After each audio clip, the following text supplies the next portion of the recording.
And the record is so precise that it, like, if you make a single mistake, you might lose world record. Welcome to Profoundly Pointless. My name is Nick. In this episode, we're going to look at speedrunning. Our guest has several speedrunning world records and hosts one of the most popular speedrunning YouTube channels out there. This is Speedrunner, EazySpeezy. Thank you for joining us. Like and subscribe if you get a chance. Starting with the basics, what is speedrunning? Is it basically just completing a game as fast as you can, or is there more to this? So I guess there's a lot of different kinds of speedruns, but that's what it boils down to. You know, you really love a game, or at least that's how I got started with speedrunning. I really liked the game, and I saw that other people were doing it. So it's kind of a way to replay the game over and over again if you really enjoy it and get better at it every time. But the main idea behind it is, yeah, you just want to play the game as fast as possible. And there are different kinds of speedruns. Like, for example, there's pencil sharpening speedrunning, where people see how fast they can sharpen to the end of it, like 10 pencils. So it's not just a gaming thing. There's like speedrunning through. It's really gained in popularity in doing that kind of like meme speedruns. And then, but I'd say where it started really was like, yeah, just playing the classic games. I mean, one of the most popular speedruns is the original Super Mario Bros., where over years and years, people got it down to under 5 minutes playing the entire game, and it just keeps going a little bit lower until it gets to like the theoretical best possible time. So, yeah, and then I could go into it for a while because then there's speedruns with glitches where you're allowed to use anything, speedruns without glitches. There's like low percent speedruns where you want to do it with the least amount of resources, basically. There's like a whole different variety of them. But yeah, it all comes down to doing a task as fast as possible. So, is there a whole community that has kind of sprung up around this? Yeah, I mean, speedrunning is so I started, I think, around 7 years ago. And what I remember is the community was mostly on Twitch, which is the gaming website where you can live stream video games. And a lot of speedrunners basically they live stream their stuff, and then kind of we put it onto a website called speedrun.com, which hosts all the records and stuff. But speedrunning's been going on for much longer than that. I know some speedrunners that are still in the game doing it since like 2005 and stuff, when I believe it was originally there was something called Speed Demos Archive, where that's where a lot of the really old stuff came in. But as far as I know, as in the last 7 years, we have a website that kind of hosts the communities, and then each game has a community. So a lot of the really nostalgic games, like your Mario Bros., that has a lot of dedicated speedrunners. Funny enough, an old classic, SpongeBob Battle for Bikini Bottom, that has like a huge speedrunning community. Just like a lot of games that people found nostalgic, as well as new games like Elden Ring recently came out that has a lot of speedrunners, stuff like that. But what I do is I kind of like dipping my toes in everything. So I always had a problem where I get kind of bored after doing it for too long, and I like switching around with games, but I still love speedrunning and learning the new games. So I kind of go to different nostalgic games I've played before or different games that people want me to do, try out their speedruns, and kind of just like see what that community is like. What's the overall appeal of it? Is it the community aspect, like, hey, this is my time, this is what I got? Or is it just bringing kind of the new challenge to the game that you like? I can tell you from my personal drive is that for me, at least originally, it was playing a game over and over again and always having new things you can learn. One of my favorite speed games is Super Mario Sunshine, and it has really fun movement and stuff. So basically, but you can only play it casually so many times. You can only, you can only go back and play it once a year casually. You would probably get bored if you kept doing that. But what speedrunning does is it allows you to always be learning, hey, there's this new trick that I could add into my speedrun, or there's this new technique, and people are always learning new things. There are people in the speedrunning community that are specifically looking for glitches, and they find them for speedruns. So I'd say for a lot of people, it is the community involvement. I know a lot of people who have made friends off of speedrunning, and I have as well, obviously. And then there's also just like the idea of being able to play your favorite game over and over again and it always being fun. Does it make regular gaming, quote unquote, whatever you want to define that as, does that make that boring then though? Like, do you get so good at playing video games that like I can't enjoy just playing the game as like somebody like myself would, so for example? I wouldn't say that. I would say that it does make it harder though. Like, for example, if I were to go back and play Super Mario Sunshine, it would feel really slow. So that specific game, I you kind of it's hard to go back to playing casually once you've done speedrunning. Um, so I'd say for the specific games, but I mean the main source of gaming I do outside of speedrunning is just playing with friends. So that always kind of gives it an appeal, but I think it's different for each person. Like I still love it when the huge blockbuster games come out. Like I'm super excited for the new Zelda game, Tears of the Kingdom, and the new Spider-Man game that's coming out. So there's still like really good single player games that I am excited for. But yeah, I would say it's kind of harder to play casually because you kind of feel like you should be going fast sometimes, at least for me. What would you say kind of what was the game that got you into it? Like, oh, this is my jam.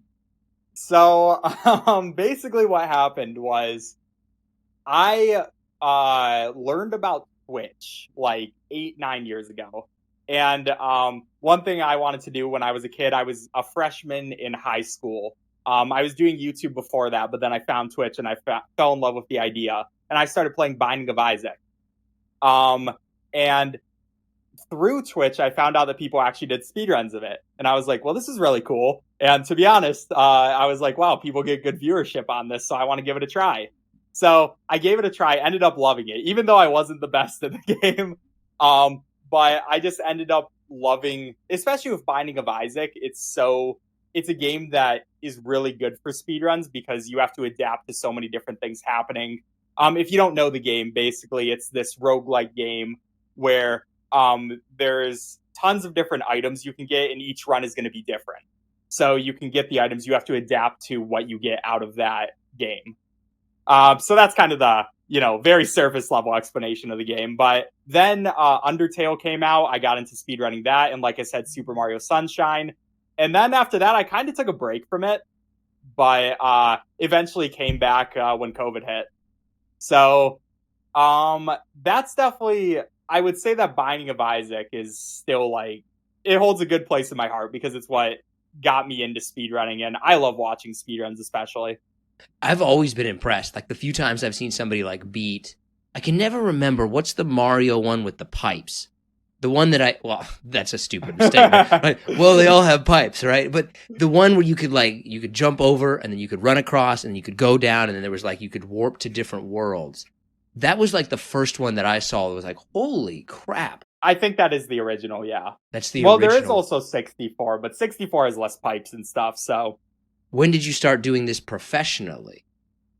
Professionally, basically during the pandemic. I kind of have always been interested. Like I said, I've always been interested in speedrunning. I've been watching speedrunning for so many years. Then the pandemic hit, and at that time, I was really only doing YouTube, and I was doing short skits with my friends and stuff. I was kind of on a break from YouTube, just coming back when I came home from college. And then the pandemic hit, we all got all this time. And kind of what I started out doing was like 1 week challenges where I see how good I can get at a speed game in 1 week. So how good I can get at the speed run. And that's what I did for that summer. And then eventually I kind of found. So there's this game called Yandere Simulator. It is a very divisive game. A lot of people hate the guy who made it for, not talking about if it's a good or a bad reason, but there's a lot of people mad because he's taken like 7 years to make it. And he's been taking Patreon money and stuff like that. But I remember watching it as a kid, and he finally came out with the demo for the game. And then I decided to speedrun the demo because there was a huge exploit where you could beat it in like 2 minutes. So So basically, I did that, and that's kind of what got me popularity. And I was like, okay, I think that what the speedrunning community is missing, and what I honestly believe it's still missing, is more of the casual type of speedrunners, like the people who are more for making content than they are for getting the fastest possible time. So I kind of went from there and just started doing variety speedrunning. I played a bunch of Flash games, and just from there, my channel just blew up. So it was just the perfect timing, and it's something that I've loved for so long. So it's definitely a super fun thing for me. Are you surprised, or did you always kind of think like, man, if I can just get to this point, I can make this work? Um, I I've always wanted to be a YouTuber. I'd say since I was like 10. I remember I used to make videos with my friend, and we were walking my dog at the time, Lucky, and then we made this song where it was basically just talking about walking the dog. And my parents were like, "Hey, don't post yourself on the internet." So we made our voices high pitched like chipmunks, and then posted that. And then I went into like Call of Duty and stuff. So I've been doing YouTube with my current channel for 8 years, but for probably like 10 to 12 years is what I'd say I've been doing YouTube. And then, I've had good successes and stuff like that, but then only momentary successes. But I've learned for so long, and I think all of that kind of helped me like learn what the algorithm likes, how to do that stuff. And I'd say the time when I hit 100,000 subscribers on YouTube, I was like, okay, I'm finishing this last year of college because it was my last year. I studied computer science. So I'm finishing this last year. I need to convince my parents that this is a good idea. And so I was kind of like going through, okay, how am I going to do this? But eventually it got to the point where my channel was growing so fast that my dad sat me down and he was like, hey, I think you should pursue this full time. Because he looked it up and like saw, I think before I graduated, I think I hit 1 million subscribers. So he was like, yeah, I think you should go into this full time. So from there, I was like, okay, so we can actually do this. Man, but I'm a father myself, and I could say like that's a good dad, right? Because you Yeah. never know. You never like think of how stupid it was years ago when people were like playing video games. What is that ever going to get you? Well, that sounds pretty stupid now. Like encouraging That your children is a fantastic thing. Well, my dad always tells the story when I was a kid and I was doing Twitch streaming, but my house was really noisy. We had dogs, we had people running all over the place. So what I ended up doing is I would do my Twitch streaming at like 2 or 3 a.m. I would fall asleep at like 7 or 8. And so I could wake up at that time. And I remember telling my parents, I was like, yeah, I just can't sleep. And they were actually really worried about me. I learned years later. But I was like, all right, this is when I can do it, and I want to make it work. And I remember the first time that I got a donation for $10. Like my dad was super proud. He put it on his Facebook, and then all my friends found out about my YouTube channel. So that wasn't the most fun thing in the world, but he put it on his Facebook, and nowadays he loves telling the story how he was always like, "Yeah, you'll never make money playing video games," but now I can. So answer this if you want, skip it if you don't.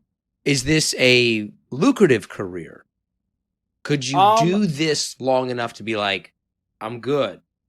so the one thing that I've always been very realistic about the YouTube career in the sense that right now it is lucrative, but with YouTube and with online careers, that could end in a second.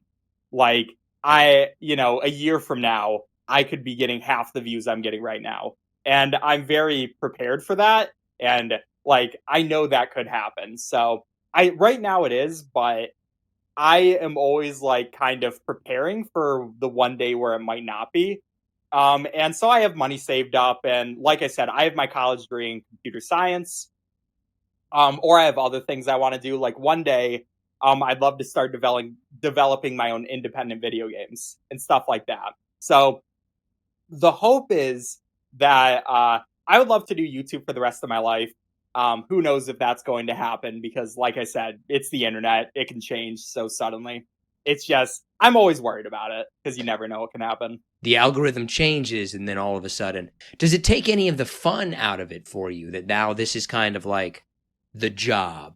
And I think that for anybody, when you make something a job, there's always a certain amount of like, oh, it's my job now. But has it taken away any of your enthusiasm, or has it added to it? I think for making videos, I have the same enthusiasm that I always have. I mean, what I did was I'm careful about burnout. For example, just this January, I took like a couple weeks break. Recently, I went on a vacation to Italy, stuff like that. So I do take breaks to kind of like give me that time away from working and trying to get away from that burnout. But so I still love creating. I don't think that will ever go away. And I'm very careful because yeah, I know of people who have stopped their love and then, you don't ever want to do that. This is a dream job. So I want to keep it a dream job.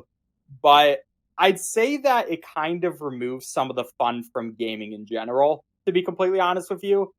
Like I said, I still am excited about some games, but I can't just sit down and play a Steam game or just go through my Steam list and play a bunch of games because gaming is my job now. So it's a little bit harder to do that. But there are other things you can do, so it's not the worst thing in the world. Yeah, I mean everything has its ups and downs, right? Like Yeah. you always pay a cost no matter what that necessarily is. Kind of going back into the more speedrunning. Now, did developers of games do they purposely build this aspect in, or is it just kind of something that people have to figure out how to do? It depends on the developer. Like I can tell you that pretty sure that Nintendo does not like speedrunners at all. Yeah, they're not big fans of it. You can very well see with like all the patches they do, but there are some developers who do kind of try to make speedrunning kind of a focal point. For example, Celeste. I haven't personally done a speedrun of it, but love watching them. It's this independent video game. I don't know why I'm saying the full name when I could just say indie game, but it's an indie game, and basically it's about this is oversimplifying it, but you climb a mountain and you get more power-ups. And how the game is structured is that you always have these power-ups, but you learn more about them and you get better using them, so you can go back and it's kind of like it has a speedrun timer integrated into the game so you can start speedrunning it. And there are certain games like that which I would say at least part of them is made for speedrunning, but it depends on the company. Indie developers are a lot more into it than I'd say other developers, but I think especially now with speedrunning gaining popularity, people realize the benefits of having a strong speedrunning community. So, okay, I hope this question makes sense. Are you good at video games or are you good at speedrunning? Or is there a difference? I actually wouldn't call myself very good at video games. Like, I played a lot of Valorant, and I haven't really ever gotten above gold. But I'd say that I'm good at the learning process. A lot of people actually, like, if I'm streaming or something, people say, hey, you're really good at games and stuff, and like you're really good at learning these games and doing this all the time. But I don't think that's true necessarily. I think it's more that because I've learned so many speed games, I kind of know how to learn them. And I think anybody could do it. It's just that because this is my job, I have all the time to devote to it. But speedrunning, I would definitely say is because usually it's just you. I don't know. It's different than other kinds of gaming. So I wouldn't really call myself good at gaming, and I honestly wouldn't even call myself good at speedrunning. I just say that I love speedrunning, and I just work through my bad gaming skills. I mean, I saw some of it, dude. Like you're pretty good. At least like to me, you're very good at it. Do you have time for some listener submitted questions? Yeah, sure. Easiest game to speedrun, hardest game to speedrun. That's a hard one, actually, because I think it's what I can't give you a definite answer because I can say for me personally, I think the hardest game for me to speedrun is getting over it. It's a game where you go over a mountain, you have a hammer, you're in a pot, and it's kind of like a rage game where if you fall down, you lose all of your progress. But if you get really good at it, I think the record's like 2 minutes when it takes for a casual playthrough usually like 6 to 10 hours. So for me, I'd say that's probably the hardest one just because it's really it's a frustrating game. You know, there's so many things that you can mess up, even though it is so quick. Um, and then the easiest game to speedrun, it's hard to say that one as well because there are speed games, for example, like you can speedrun the original Five Nights at Freddy's, where basically there's a tiny exploit which lets you get through just a little bit faster. But at the same time, it's just Five Nights at Freddy's. If you can survive 5 nights, then you win. There are people who've speedrun like old Barney games where it's just like a 2D, really slow Barney game. There are so many games like that that you can't really say the easiest or the hardest. But yeah, hardest for me, definitely getting over it because you get a little tilted. I've seen that game only, and it looks like it was designed by somebody with, like, why would you make this? That looks Yeah. like endless frustration of like, who made this? And this should be banned from the from the internet. Game that probably couldn't be done any faster. Like, is there any games that, like, I think we have reached the limit and that's not going to get any quicker? I can say for sure there are some, like for example, Dragster for the Atari. That has reached its theoretical limit. What you can do in speedrunning is something called a TAS, where it's a tool-assisted speedrun, where you can go back and use a program to basically every single frame you can press any button you want. So you can go frame by frame, making it the perfect speedrun. So you can see like, hey, yeah, is this as theoretically perfect as it can get? But so there are games like that, but that's a really simple game where it's like you just drive the car. It's like a 6 second speed run. So there are things like that. But the thing about speedrunning is as soon as you think we're reaching the theoretical limit, there's something new that gets found. Like for the original Super Mario Bros. That it keeps finding just these tiny time saves, and it makes the game exponentially harder. But you can watch on YouTube. There's a like what's the word I'm looking for? A video that compares the task to the world record, and it's like almost there. But who Oh, knows? In another 2 years, we might find a new, or not me, we, but someone might find a new glitch that just makes it a couple frames faster. man. So some of them are like frames, which I'm assuming are hundredths of a second. Yeah. So how basically, I'm not going to go into the whole analogy, but Yeah, there's yeah. a in the original Super Mario Bros. It works in a way where you can't go faster by a frame because of how loading works in the game. There's a whole long explanation with a bus. You can look it up after if you're interested. I don't understand it exactly myself, but it's basically like you can save zero point 0.3 seconds, or if someone's slightly slower, they'll still get the same time as you. If within that like zero point 0.3 seconds. Who would you say, and if it's you, say it's you, who would you say is probably the best speedrunner? Best speedrunner, definitely not me. But like the problem is that it is on a game to game basis. But I'd say probably the best speedrunners come out of Super Mario 64. Because that is the most technical, the most competitive game of all time, I would say. So there are people like Cheese, Simply. There's a lot of speedrunners within Super Mario 64 that the most competitive category is 120 stars, which is about an hour and 45 minutes.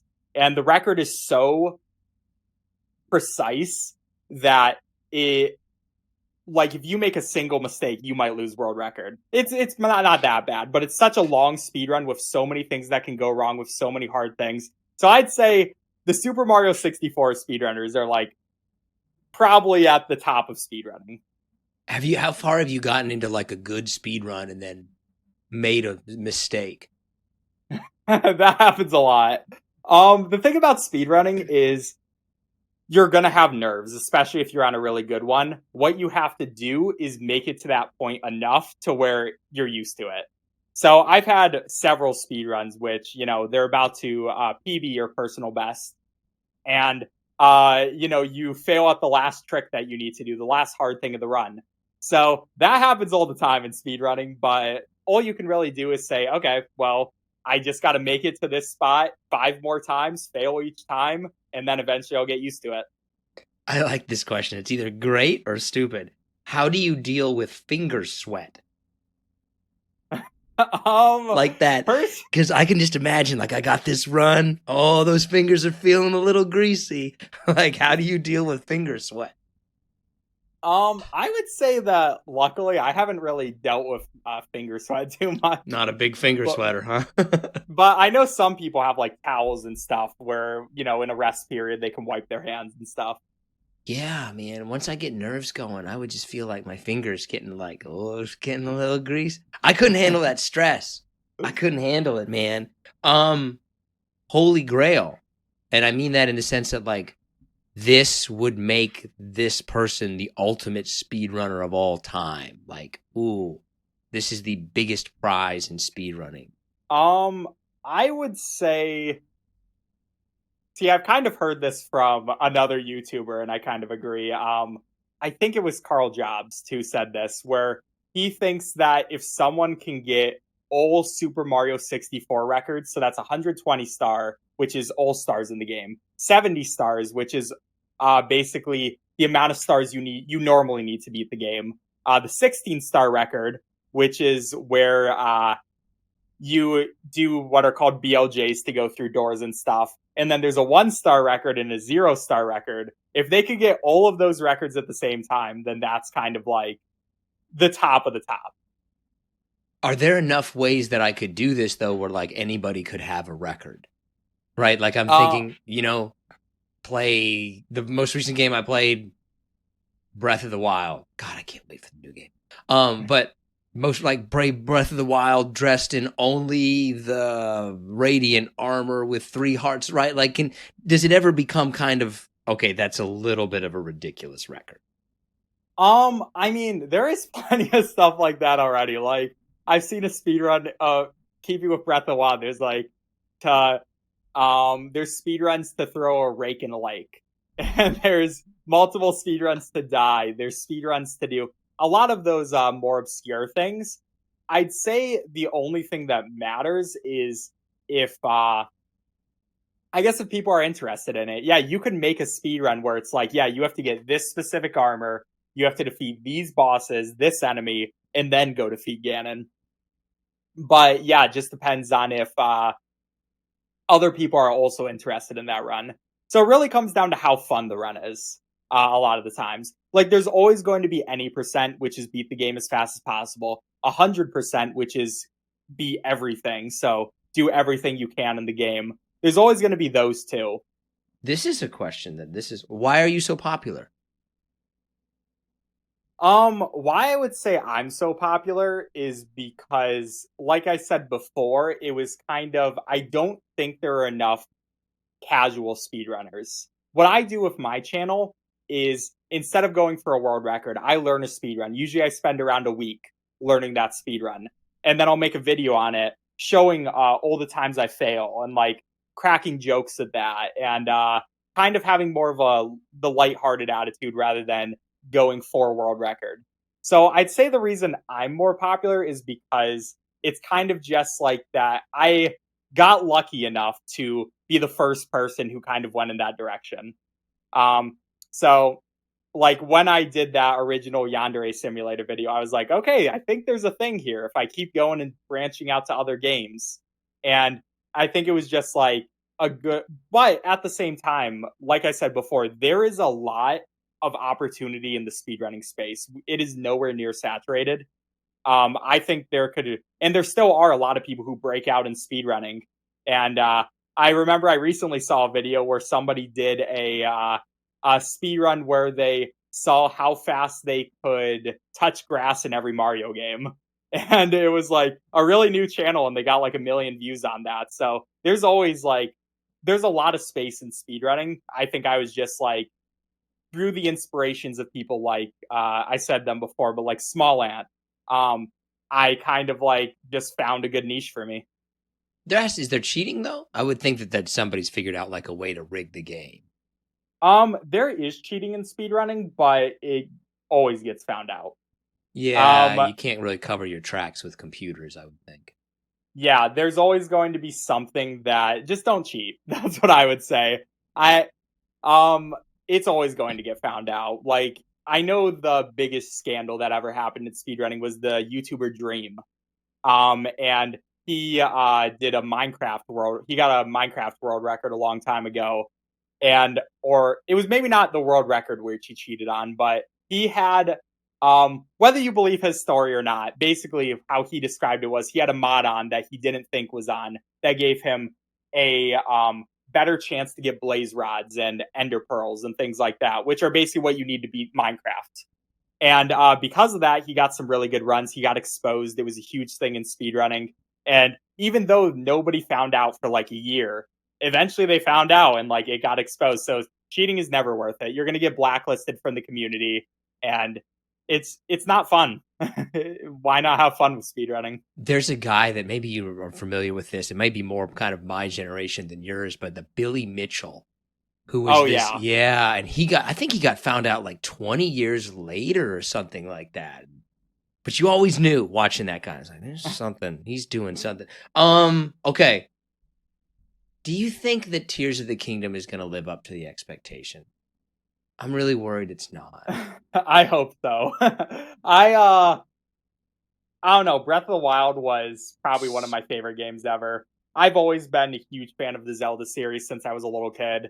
And yeah, I am super excited for Tears of the Kingdom. I would be very sad, but I don't know. If even if it's just another Breath of the Wild, I think I'll still enjoy it. But if they can really give it that extra push, give that stuff that people wanted, then I'm really excited for the game. It's weird. Like, okay, so I'm a very casual gamer and I play like with my 4-year-old and 6-year-old. But I was like, I wanted them to both completely do something different and do something exactly the same. Mm-hmm. And it feels like they've somehow done both. Those new So you vehicles look cool. Yeah, like the vehicles, the new abilities that you have, just being able to. I don't know if you've been watching the trailers. I don't want to spoil it for you if you haven't, but Only the trailer. I don't like to spoil things too much, but yeah, only me the too. trailers, right? Like I don't want to see gameplay or anything like that. Yeah, Like I just want to. but it looks like they have some really cool mechanics. So, I mean, if they can just update it, get some of the biggest problem I had with the game was, like I said, I've been a Zelda fan for as long as I remember. And I was disappointed in the lack of dungeons. If they added dungeons to the game, I would be super happy. That's what I feel like is the challenge for this one because I both want them to keep the shrine Mm-hmm. aspect and to Yeah. have dungeons. Like you have to make me happy in every single way. It's like a Star Wars fan. If all of this Yeah. isn't 1,000% correct, I hate everything about it. So man, that's all the questions I got. Is there anything that you think that we missed, or kind of what's coming up next for you? How can people learn more about you, learn more about speedrunning? Yeah, I mean, in general, I'd say my channel is EazySpeezy. Um, and yeah, I just do all kinds of variety speedrunning, so pretty much a little bit of everything. Um, so yeah, you can just check me out on YouTube. That's the main thing I'm on. And then also, if you are interested in speedrunning, go to speedrun.com, click, search up your favorite game, and you'll be amazed what happened. If you have like a nostalgic game from your childhood, you'll be amazed what people do with it and maybe get into it. Everybody in the speedrunning community is extremely nice. They're all helpful. You can join their Discord groups and stuff like that. And it's just a great community to be in. What thing do you try to do as fast as possible to either as a competition with yourself or to get it over with? Okay, I'll stay PG. Let's see, cleaning up kids' toys and doing the dishes and laundry and stuff. I'm always trying to get that done as fast as I can. The only thing I try to do as fast as possible is to like unload the dishwasher. Like I just want to get that over with as quickly as I possibly can. I mean, I try to do most things that I don't want to do quickly. So there's a lot of things. But then do you mess up and have to end up doing it again? No, but I'm probably not as meticulous and detail oriented as my wife would like me to be.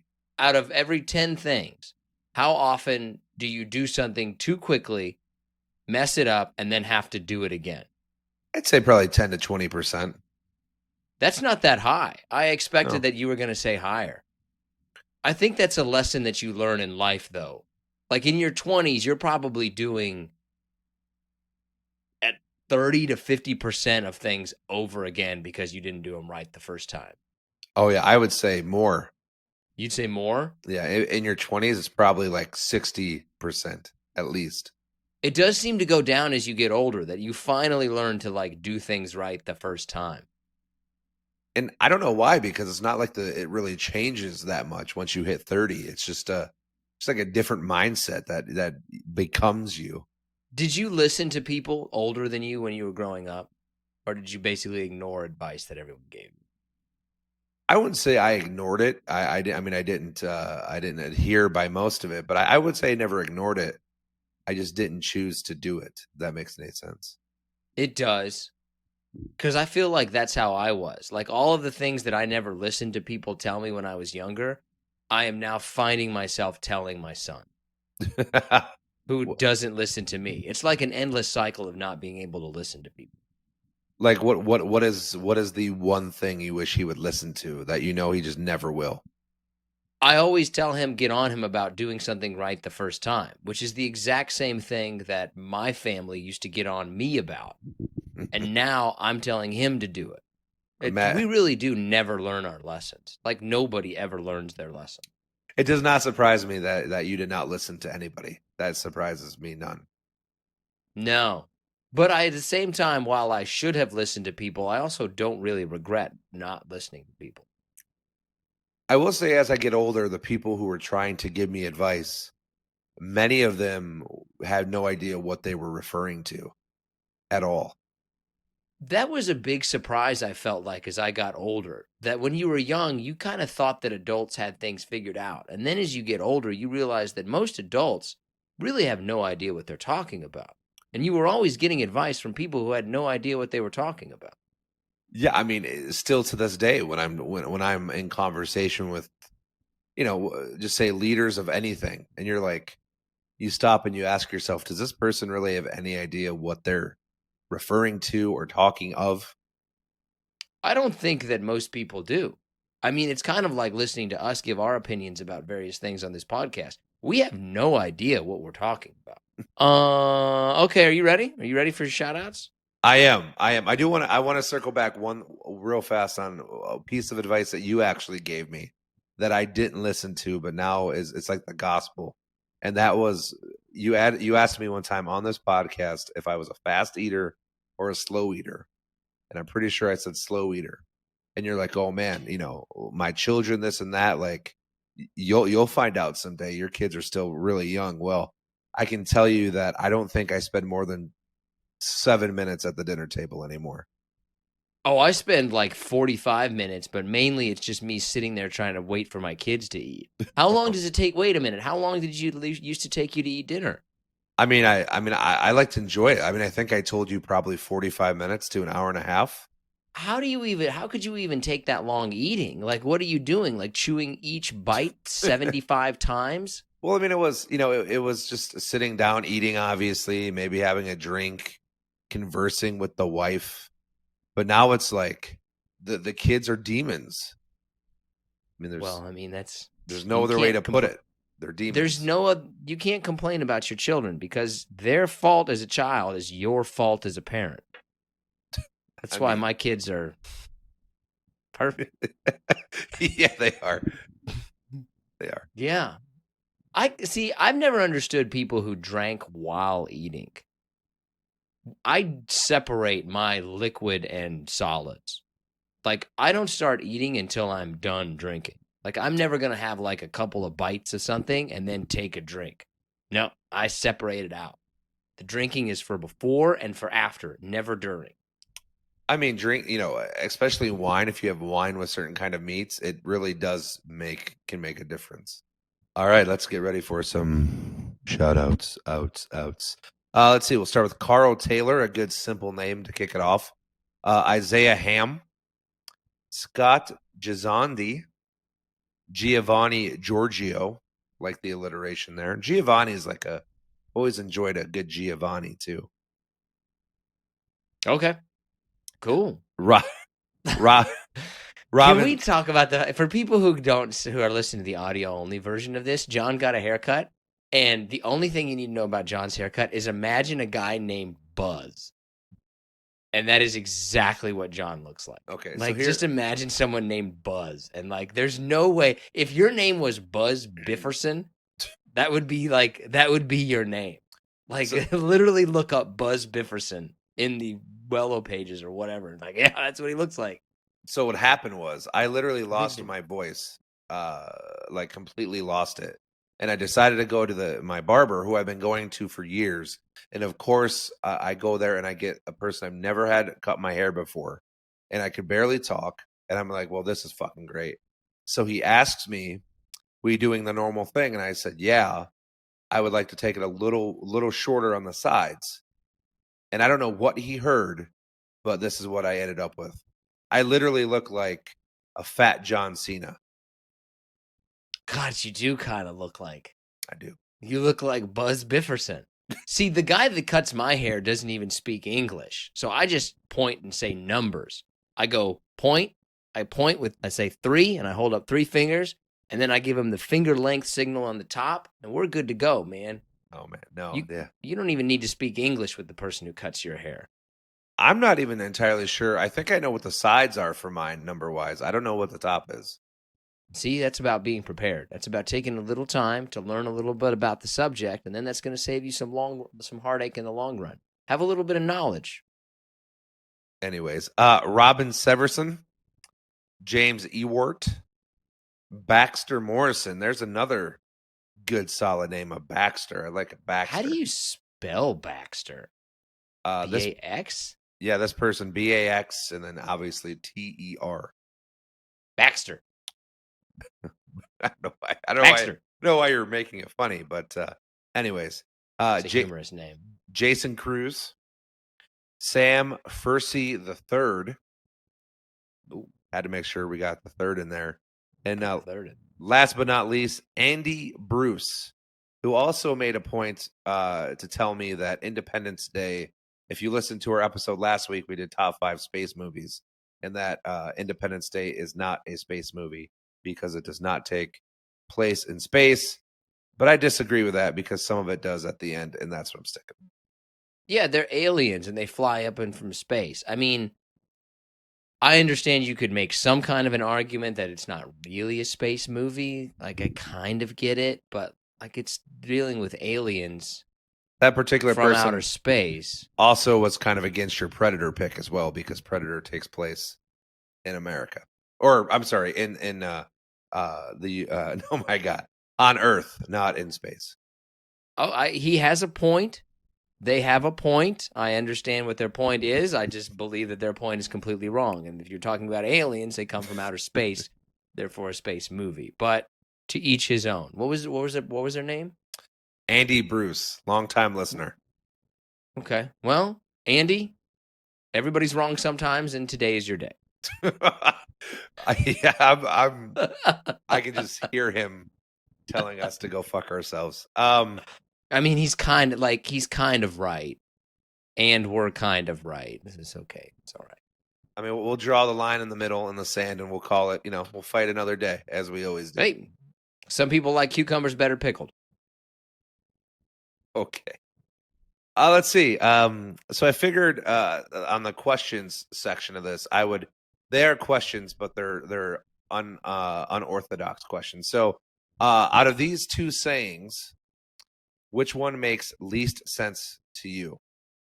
Always cry over spilt milk, or pick the low-hanging fruit first? Isn't it never cry over spilled milk? No, this says always cry over spilled milk. I think that's not the right thing. I think you're not supposed to cry over spilled milk. Yeah, no use in crying over spilled milk. I don't know what. So I guess Google. That would be don't blame Google. Jesus. Google didn't give you the wrong answer, right? Don't blame the tools. Jesus. So I guess the first one would be the least sense, because it's not even the right saying. You don't cry over spilled milk. What was the other one? Oh my god. Pick the low-hanging fruit first. I mean, yeah. There's a lot of. I want to do top 5 sayings. Like, I love me some good saying. Because some of them like make sense and then don't make any sense at all. Like the thing about like an eye for an eye leaves the whole world blind. Well, there'd be one person with an eye and he would rule the world. Okay, well here's my second one of these for you. It's raining cats and dogs, or to sweat like a pig. I've never seen a pig sweat. Do pigs sweat a lot? I don't think they do. That's why it makes no sense. Well, I mean, raining cats and dogs as a history major, I can finally use my $40,000 history degree. Oh boy. It actually comes from a saying because like cats and dogs used to go up into the thatch of roofs. And then when it rained really hard, it would loosen up the thatch and the roofs. And sometimes animals would actually fall through the roof. So that's where it comes from, raining cats and dogs. I don't know about the other saying about a pig sweating. They got to cool themselves somehow. I mean, but I no, can't think of like. I think that's why they go in the mud. Actually, is because they can't cool off? Yeah, they can't sweat, so they roll around in the mud. I think I could be wrong, but I think I can also use my history degree to provide some information that is essentially one of the things that has allowed us to become who we are as a species, is our ability to cool ourselves. Our ability to cool ourselves, our big brains, and our ability to run long distances. Because that's essentially how we hunted prey, was to just chase them down until they died from heat exhaustion. well, that $40,000 is really paying off for you. That's the first time I've ever actually really used that besides putting it on a piece of paper. Okay, do you want to do your poll or do you want to do your candle of the month? Because I know when it's a candle of the month episode, it's basically pointless to talk about anything before we get to candle of the month because it's all you're thinking about. No, we can do the poll real fast. Right, real fast. Okay, good. At least you had the courtesy to give the shout out some acknowledgement. Yeah, as so to you usually do and just skip right over them. I don't do that. Okay. I just mess up a name, pretty much every name. Anyway, so the four choices this week were our favorite foods. That did not win, even though I'm kind of curious to know what yours is, even though I think I do know what it is.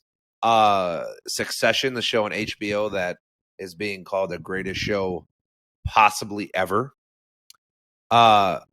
This is the one that I wanted to talk about, which I will. But apparently the Incredible Hulk started trending for no reason over the weekend, but there is a reason. And then what won actually was May Day, which we'll get that one out of the way real fast. So May Day, obviously it's May 1st when we record this. That's also May Day, and it's supposedly the month of May celebrates the workers and the unions of the world. So that's why it's called May Day. However, I think I know the beginning of May more for the memes than I do what it actually means. Like, it's gonna be May. May the 4th be with you. May the 4th be with you. As long as you love May. Does May have the strongest start to a month of any month? January is obviously the New Year's, but after that, it really kind of just peters out. The start of May may have the strongest start to a month of any month. Yeah, I mean, September has Labor Day, right? Like, it's a good time usually entering Labor Day because you always get the Monday. Well, we don't, or you don't, or I do, or you don't. Yeah, you do. I don't. I don't even know what you're talking about at this point.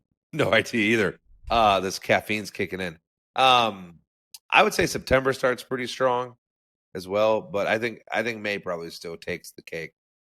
Yeah, I can't think of any other. March definitely has the strongest middle of the month.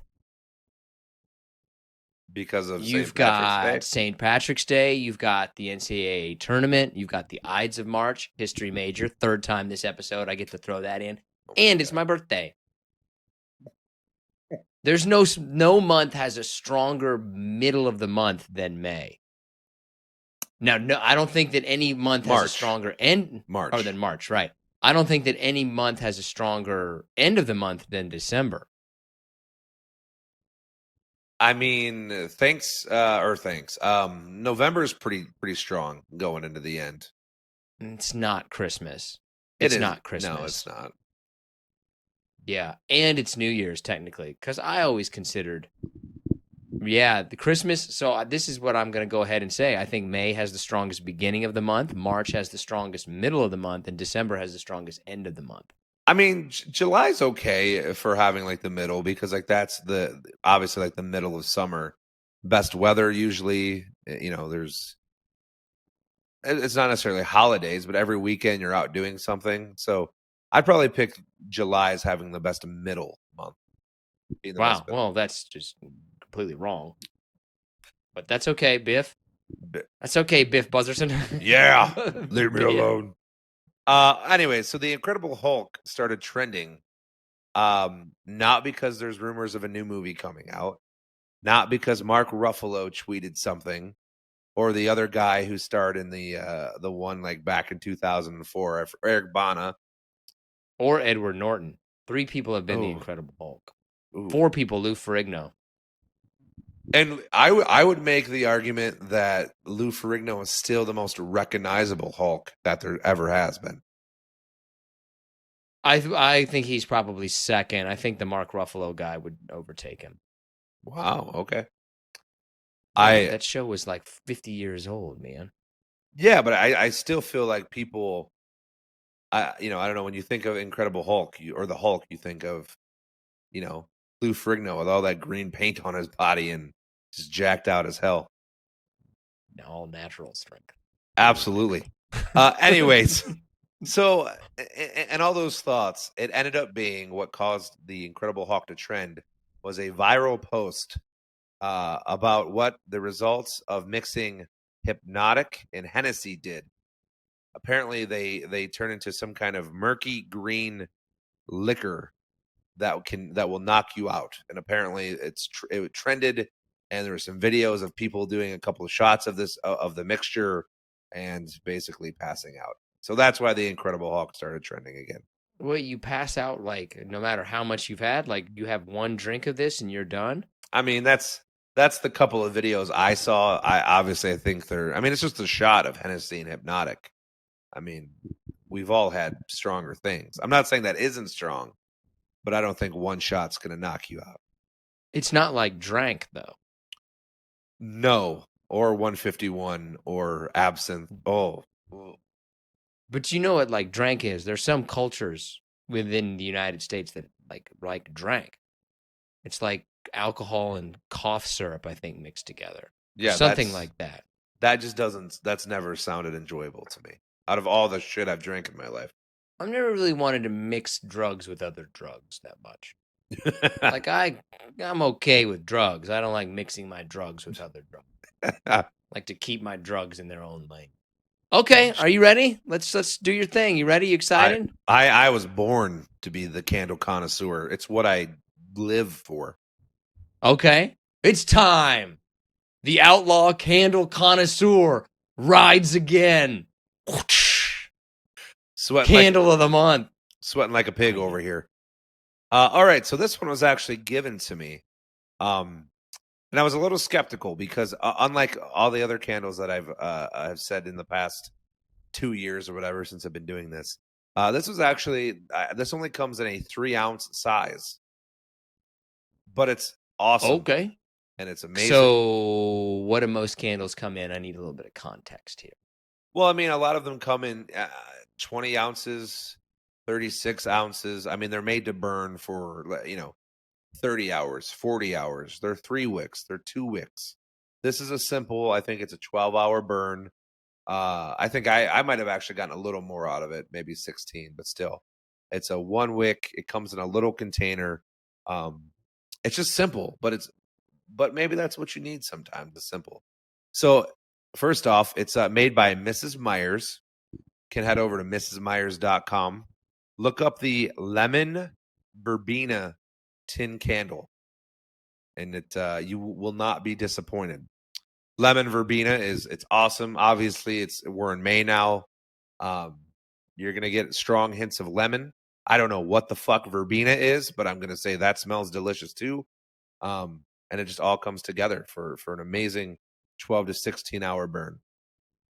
What's the price point? I think $5. Well, that seems like a pretty good deal.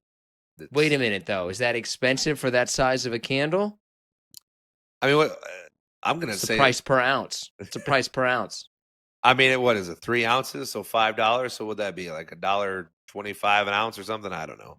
$1.40, I believe. Yeah, whatever. So, but and I did some exploring on their website, and they have a lot of deals like buy 3 get 1 free kind of thing. I mean, so you're spending $15 to get 40 hours 48 hours at least of burn time on great smelling candles. Yes, please. I still can't believe how much you like candles. It's just amazing to me. Like, who would have ever thought I that know. Buzz Bifferson Buzz would Bifferson. like it? So wait a minute. Why'd they give you the candle? Huh? Well, it actually was a friend of my wife's, and it kind of came into conversation just about my wife brought up the podcast and how I like candles because there was a few candles that she had out, and I was lingering, and I don't know, somehow it got brought up that of this podcast, and I couldn't get my wife to say that I was the candle connoisseur, of course, but They but never buy into it. never. So do you walk around people's houses smelling their candles? I mean, not on purpose, but if they're out, I'll take a gander. I'll go over, take a whiff. Biff taking a whiff. And yeah, I don't know. I mean, it's just dig candles. I don't know how else to say it. Hey man, you got your thing. That's your thing. That's your thing. Are you ready for our top 5? Yeah, let's piss off everyone that listens to this podcast. Man, this was one though that I don't think that I've ever had as hard of a time kind of eliminating certain things. I really, really struggled getting it down to 5. Usually they cut themselves down after a little while, but this was one where I was like, whoa, there's a lot of really good ones. So our top 5 is top 5 video game characters. My number 5, I'm going to get him out of the way, but I think he has to be on any top 5 video game character list, and that is Sonic the Hedgehog. Okay. I completely understand putting Sonic on there. I don't really, I could leave Sonic off. I could leave, that's what's crazy about this list is that I could leave, if somebody put Sonic as number 50, I'd be like, okay. Somebody put Sonic as number 2, I'd be like, okay. Yeah, I'm kind of right there with you on that, but I was leaning actually more of leaving him off, and then I was obviously I got to give him a spot. So the only thing about Sonic is I don't really remember any very good Sonic games. I mean the original run of the original franchise is good and iconic. I could never get into it. My number 5 is Pac-Man. See that I'm gonna regret not putting them on my top 5. I know it. I just know it. Yeah. I went by things that everybody would recognize. I think that there are some characters you could say though that's a better character. That's a more interesting character. But I would go with the ones that I think everybody would know who that is. And I think everybody knows who Pac-Man is. Even now, where Pac-Man probably hasn't been in, you'd think they would modernize Pac-Man. I mean, how do you modernize Pac-Man, I guess? Open world Pac-Man. Have Pac-Man running all over the place. Different planets, different continents, different ghosts. I don't know. What was that terrible ass movie that Adam Sandler did? Wasn't that about Pac-Man or something? Pixels. It had the creator of Pac-Man in there. It was a pretty bad movie. Jesus. Even for an Adam Sandler movie, it's whoa, bad. That guy is so hit or miss. It's like he either gets an A or an F. He's very somebody that I was talking to not too long ago about this compared him to Jim Carrey. It's like you either get something you love or something that you're like, what the F is this? Speaking of Sonic, he was Sonic the Hedgehog. He was in the Sonic the Hedgehog. What's your number 4? Oh my! I would say that. So personal favorite of mine, Master Chief from the Halo series. Okay. I don't have a lot of first person shooters on there. I just don't think that they're super character driven necessarily. I looked at a lot of them, like the Red Dead Redemption people. I just never was like, But I understand Master Chief. To me, he would be number 7. Okay. You're number 4? Kratos. I think that's probably going to be one of the biggest ones of the newer games. See, I don't disagree with putting him on the top 5, but I couldn't do it in my top 5. I don't know. I just couldn't do it. Okay, what's number 3? Okay, so my number 3 is going to be Lara Croft from the Tomb Raider series. I think that would be on a lot of people's top 5 lists. But they haven't really made a game in a long time. Yeah, but once again, just kind of thinking of longevity, of the transition to Hollywood, the fact that they still can make games if they wanted to. Plus, she's a badass. I mean, it's, yeah, I feel confident in her as my number 3. Okay. To me, she's kind of like that era's version of Kratos, where like a character comes along and everybody's like, oh, that's a cool character. Like everybody kind of like, all right. My number 3 is Pikachu. Okay. I would have put Pikachu higher. I could have gone all the way up to number 2 with Pikachu, but I don't really think of him as a video game character that much. I feel like it's branched out so much that it's like, I don't really associate Pikachu first with video games, cards, and TV shows, movies, not necessarily video games. All right, my number 2, I have 2 at number 2. Donkey Kong and Mario. You have Mario at number 2? I do. Your number 1 better be... I mean, I have an idea of what it might be, but I think that's really hard to put Mario at number 2. My number 2 is a tie as well between Sub-Zero and Scorpion. I think those are some of the most iconic... Like, everybody... Maybe not Scorpion, but everybody knows who Sub-Zero is. Like, oh, that's Sub-Zero. See, I don't think either of those. So I was thinking about putting Samus on the list, and I was like, yeah, they're good. I don't know if they're top 5 though. And the same with your 2. I don't know if they're top 5. I mean, that defines the fighting game, video game genre. Sub-Zero, man. Sub-Zero is a sweet character. It is. Freeze people. I'd like freeze people. Awesome. It's like the big sumo guy from Street Fighter. I forget his name. E Honda. Yeah, E Honda. Like same esque to me. Like, yeah, they're well known, but are they top 5? I don't know. If I thought about putting like Ryu and Ken from Street Fighter on there, that would be a big argument. Is Ryu and Ken more famous than Sub-Zero and Scorpion? That's actually a great question. People should chime in. Let us know what they think. Okay. What's your number 1 then? So my number 1 is Pikachu. Oh, okay. I thought you were going to say something.